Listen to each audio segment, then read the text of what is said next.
আমি আসলে একটা ভিকটিম ক্যারেক্টার প্লে করছি।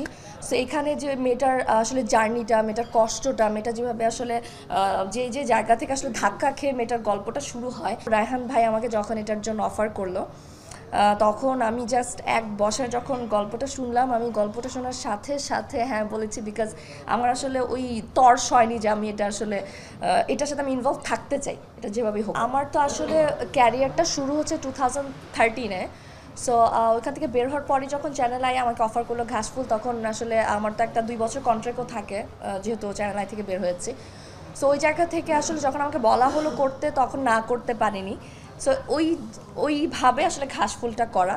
কিন্তু ঘাসফুল করার পর আমার মনে হয়েছে যে আসলে তো মাত্র স্টার্ট, অ্যাক্টিংটা তো, আমি তো থিয়েটারের মেয়ে না। সো অ্যাক্টিংটা আসলে জানার বোঝার অনেক ব্যাপার আছে। সো বড় পর্দাতে তো আসলে কোনো কিছু আপনি মিস দিতে পারবেন না, আপনার কোনো কিছু ফল্ট যেটাই হোক না। নাটক হয়তো আমরা অনেকে যেহেতু ফোনে দেখি বা টিভিতে দেখি, বড় পর্দায় আসলে আপনি যদি কোনো মিস্টেক করাটা কিন্তু থেকে যাবে বা মানুষজনের চোখে পড়বে বেশি। সব কিছু মিলে আমার মনে হয়েছে যে এখনই না।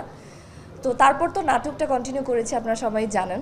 এর মধ্যে কাজের অফার এসেছে কিন্তু হয়নি, বিকজ আমার মনে হয়েছে যে ফিল্ম যদি করতে চাই আসলে আমার এখন পুরো একটা প্যাকেজ লাগবে। এটা গল্প থেকে শুরু করে, ডিরেক্টর থেকে শুরু করে পুরো টিমটা আমার যদি মনে হয় যে না আমি আসলে চাচ্ছি, আমি ভিতর থেকে থাকেন একটা কিক আসে যে এটা আমার লাগবে বা আমি এটাই যাচ্ছি করতে, ওই যে জায়গাটায় না আসলে আমি হয়তো ফিল্ম করব না।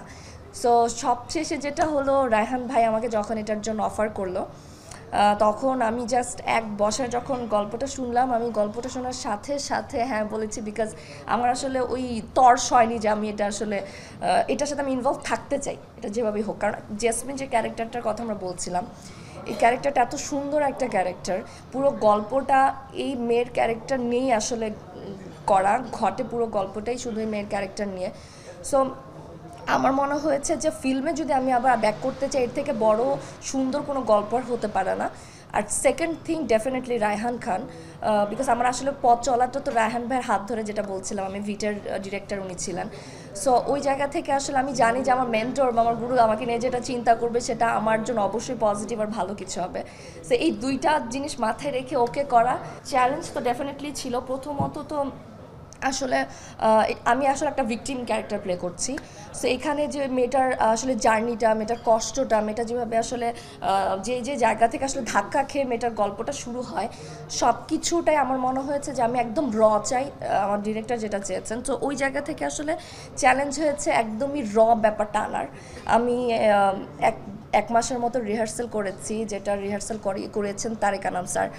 আমি আসলে কোনো ক্যারেক্টার যে এত ডিপলি চিন্তা করা যায়, আমি তারেক আনাম স্যারের রিহার্সালে না গেলে হয়তো বুঝতাম না এই ক্যারেক্টারটা আসলে কীভাবে চিন্তা করবে, কীভাবে হাঁটবে, কীভাবে কথা বলবে, এভরিথিং আমাকে ওইখানে শেখানো হয়েছে। আর তাছাড়া আমি নিজের থেকে যতটুকু করতে পেরেছি, আমার চুল কালো করা থেকে শুরু করে এই ক্যারেক্টারটা আসলে কষ্টটা কেমন হতে পারে এটা জানার জন্য আমি বিভিন্ন হসপিটালে গিয়েছি, আমি বিভিন্ন রোগীদের সাথে কথা বলেছি, ওদের হাত ধরে বসে আমি ঘন্টার পর ঘন্টা কথা বলেছি, ওদের কষ্ট দেখেছি।